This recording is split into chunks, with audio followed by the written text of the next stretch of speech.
हमारा पर्पस क्या है? सबसे पहली बात तो यह है जी कि गांव के लोग ऐसे विषयों पे चिंतन करने के लिए बैठे। सबसे पहले तो पहला कंडीशन है यार, है ना जी भाई। आप एक काम करो, मैं जो कह रहा हूं उसके लिए प्रॉब्लम बताओ भाई, इस काम को करने में क्या प्रॉब्लम है, उसका समाधान मैं बताऊंगा। है ही नहीं, बस मन तैयार होना चाहिए अपना, है ना?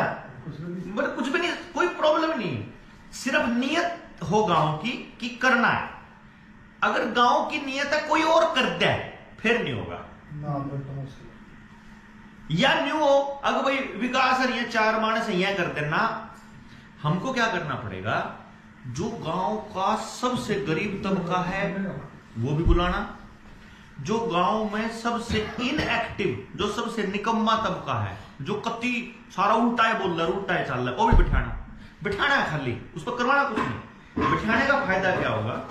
हम उसे ये बताएंगे भाई देख तने साथ को नहीं आना ना आवे, लेकिन अगर गांव से नशा निकालने का हमारी योजना है भाई, गांव में तो नशा का नाम है, ना चिट्टा मिलेगा, ना दूसरा समय आवेगी, ना गांव में कोई दूसरा नशा आवेगा, हमें यूं इंतजाम करना।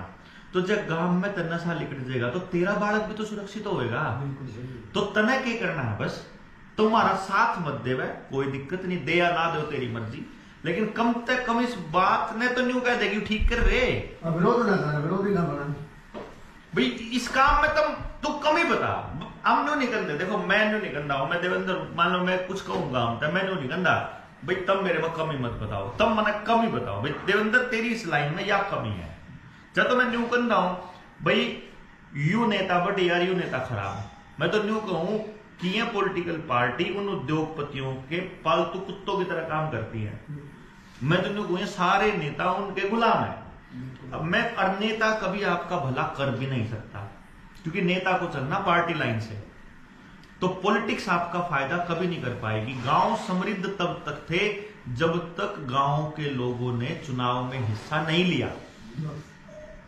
जब गांव के लोगों ने किसी पॉलिटिकल पार्टी के लिए बूथ कैप्चरिंग करनी चालू करी थी और गरीबों के नाम के वोट अपने हाथ तक दिए थे, सिर्फ उस गांव का बाहुबली उस नेता के आगे नंबर दिखाने के चक्कर में, उस दिन से गांव का नाश होना स्टार्ट हो जाता। नहीं होता जी? दूसरे नंबर पे जिस दिन से हमारे गांव के आदमी जिनकी नीयत हमेशा देने की, आप एक बात देखो, किसान के खेत में चले जाओ, गंडे छूने लाग रहे हो, आप उन्हें कह दो गंडे चूसने, वो न्यू नहीं कहेगा एक चूसने के दो चूसने, न्यू कहेगा जितने तेरा जी करो उतने चूस ले, अर्जन आना न्यू कहेगा बाढ़ का खातर भी ले जा। ठीक, खेत में पेड्डे पे अमरूद लाग रहे, जमन लाग रही, कदे किसान रोकेगा नहीं भाई, कच्चे ना, और जो रोक क्या करता है बालक टाणी तोड़ दे, कच्चे तोड़ दे, ज्यादा रोक क्या करता, नहीं तो किसान ने पके हुए तोड़ने तक कभी नहीं लगता।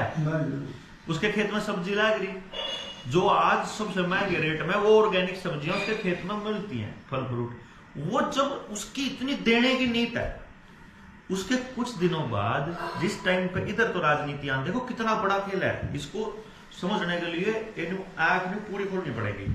1970 में ही राजनीति के अंदर एंट्री इस तरीके से हुई गांव में। 1970 में ही खेत में रॉकफेलर फाउंडेशन ने हरित क्रांति के नाम पर हाइब्रिड बीज देने शुरू करे, पेस्टिसाइड यूरिया और डीएपी और वो देनी शुरू करी। 1970 में ही अपने को सब्सिडियां मिलनी शुरू हुई।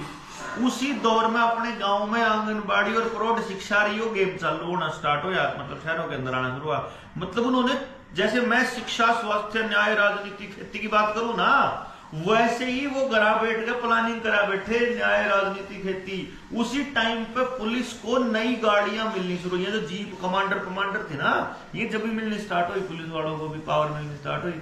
मतलब वो सारी चीजें पैरेलल में चल रही हैं। जैसे आज हम सारी चीज पैरेलल में उठा रहे, तो सारी चीजों को बर्बाद करने के लिए वो पैरेलल में चला खेल। और उस दौर में गांव के 50 किला के जमींदार की लुगाई, गोदी में बालक नाम का है, उसके तागड़ी बंध रही और हाथ में कटोरा ले रही, आंगनबाड़ी को चूरी ले आऊंगी। मतलब बड़े बड़े जमींदारा की औरत, जो जमींदार ने कहा ना भाई खेत में कितना खा लो और कितना कर लो, उनकी लगाई फरी का वो लेन चाल पड़ी। मतलब वो जो भिखारी वाली नीयत बढ़ाई ना हमारी, उसने क्या ना सारा, अब सारा गांव फरी के चक्कर में बिल्कुल मतलब बस कुकरी फरी मिल जाओगे, सब की नीतवा बना दी। जिसके घर में इतना अनाज है टंकी में कि उसके ऊपर मुकदा नहीं है, वो भी आराम में 5 किलो अनाज ले आवे आज के टाइम पे बोल्ट पर दाम जी कोटे में। हाँ, और उसने न्यू का तू क्या अनाज ले आवे, न्यू का डांगर खावा होगा खाने। देख लो कमाल की बात, मतलब यार नियत खराब करने का कितना बड़ा खेल खेला। अब गांव वाले तो नहीं बताना मिठार पे 2 रास्ते हैं। तुम उत्पादक के रूप में अपने आप को स्थापित करना चाहते हो, देने वाले के रूप में, या भिखारी के रूप में। उसका स्वाभिमान जगाना पड़ेगा, तुम्हें उत्पादक बनना पड़ेगा। प्रत्येक घर समाज में उत्पादन में भूमिका निभाएगा तब बात बनेगी, और हर चीज का उत्पादन जमीन से होता है। तो जो पैसा हम गांव से ड्रेनेज रोकनी, हमने नहीं पता क्यों कर रोकनी, भाई नो बताओ, गांव का रुपया बाहर नहीं जाना, बस चाहे क्यों कर रोकना हो रोको, उसके लिए प्रयास है। तो मार दो ना, मानस थोड़े पड़ जाएंगे। बेरोजगारी का जो समस्या का समाधान है ना, टक दे जाएगा, मतलब खर्चे खत्म हो जाएंगे, प्योर खाना चालू करांगे तो बीमारियां चली जाएंगी। अच्छा, जब इकट्ठे मिलकर काम करना मजबूरी हो जाएगी तो अंदर से नफरत चली जाएगी। नफरत जाते ही हेल्दी होना स्टार्ट हो जाएंगे, मतलब देखते आदमी राजी अच्छा बोलना शुरू कर देगा। जैसे ही हम यूं काम करांगे, राजनीतिक पार्टियां खत्म हो जाएंगी। जात पात तो रहनी चाहिए। देखो मैं तो यूं काम करूं, जात पात खत्म नहीं करनी, जात पात में जो ऊंच नीच है खत्म करनी है। भाई मैं जो काम करे वो मेरी जाति है। किसान जिस घर में पैदा होगा, मेरी तो मजबूरी है उस घर में पैदा होना, वो तो वो हो गया, मेरे हाथ में था नहीं, जहां पैदा हो गया। लेकिन वो जाति नीची या जाति ऊंची, इस पर कांटा मारना है। भाई जाट के ना जाट का, तो ब्राह्मण के ना ब्राह्मण, रंगड़ के ना रंगड़ का, तो क्या फर्क पड़ रहा है? जो कुछ है वो तो क्या, लेकिन पॉइंट है कि खुद को सर्वश्रेष्ठ कहना, इस पर भी कांटा मारना, और दूसरे को नीचा कहना, वो पर कांटा मारना। भाई अपनी जान में सारे सर्वश्रेष्ठ है। कौन सी माँ ने पूछ के बता, किसी माँ ने पूछ के बता सत्ता सुतरा बाढ़, उस मेरा सत्ता सुतरा, और बता दे कौन सा इसके बराबर में क्यों जी? तो भाषा कहने जाओ